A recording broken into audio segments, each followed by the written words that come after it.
Bon, bonjour à tout le monde.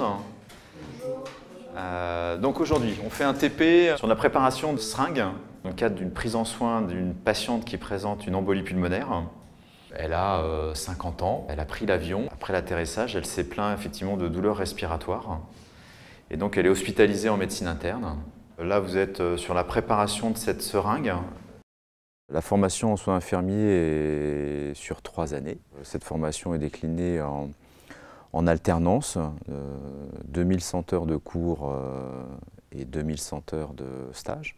Donc à l'issue de ces 3 années, le diplôme d'État est délivré avec 180 crédits et un niveau grade de licence. Donc une reconnaissance universitaire depuis 2009 qui est importante puisque les étudiants pourraient éventuellement prétendre à enchaîner sur un master. Donc, ma mère travaille à l'hôpital et donc je connais bien le milieu hospitalier depuis que je suis tout petit. J'ai choisi donc la PHP, principalement pour la diversité des services qui sont proposés par la PHP. Et c'est l'approche relationnelle surtout qui m'intéresse beaucoup dans le métier infirmier. On peut quand même aller dans plein de services différents, il y a plein d'orientations possibles en fonction de ses envies, donc c'est vraiment un métier qui est attirant pour les possibilités qu'il permet. Il y a plusieurs unités d'enseignement qui vont relever plus de champs type des sciences médicales. Et puis on a des unités d'enseignement plus relatives aux soins infirmiers. C'est plus les formateurs qui vont mettre les étudiants en situation avec des études de cas cliniques, avec des situations un peu emblématiques. On a aussi des méthodes pédagogiques qui sont assez innovantes. On a 2 salles de simulation en santé avec des mannequins un peu procéduraux, dits basse fidélité, où on va mettre les étudiants en situation de soins, où on va pouvoir ensuite débriefer sur ce qu'ils ont pu réaliser au décours de ces activités de soins à travers un scénario qu'on leur a proposé. Vous allez vous organiser à 2 pour préparer la voie veineuse périphérique et 2, poser le cathéter. D'accord ?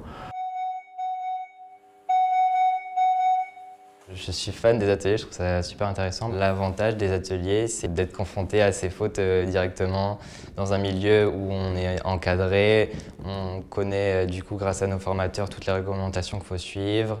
Mon rôle, il est aussi d'aider l'étudiant à construire son identité professionnelle avec ce que nous mettons en place, ce qui fait partie aussi du référentiel de formation, c'est ce qu'on appelle le suivi pédagogique. Un formateur de l'IFSI va être référent d'un groupe d'étudiants qu'il va accompagner de la première année jusqu'à la sortie du diplôme d'État. Entre étudiants, on échange beaucoup, particulièrement en TD. Parce qu'on travaille énormément en groupe, donc ça favorise la communication. On peut prendre appui sur le savoir des uns et des autres. Donc heureusement que Manon aussi était là pour je t'ai pas aidé beaucoup. Non, mais pour aussi la préparation du post-seringue. Ouais, parce que je ne connaissais pas non plus le fonctionnement. Donc. Cette formation, elle implique donc des stages qui vont sur 4 disciplines obligatoires, de la psychiatrie, du lieu de vie, du soin de courte durée, tout ce qui est soins de longue durée et soins de suite et de réadaptation. J'ai réalisé mon premier stage en pneumologie à Cochin. Donc dans ce stage, j'ai pu avoir ma première confrontation avec le milieu infirmier réellement en étant acteur. Et ça m'a rassuré parce que j'aurais pas pensé être autant encadré. On va avoir des offres de stage et des équipes en tout cas qui sont formées à l'accompagnement des étudiants puisque l'assistance publique au Hôpital de Paris propose aux infirmières d'être tuteurs ou tutrices et donc peuvent suivre les étudiants grâce à un outil qu'on appelle le portfolio.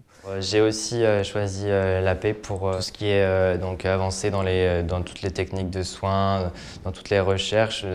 Avant que ça soit exploité ailleurs, souvent c'est au niveau de la PHP qu'on teste les différentes interfaces, les différents procédés. C'est vraiment intéressant de voir tout ce qui est fait comme avancée scientifique au niveau de l'AP.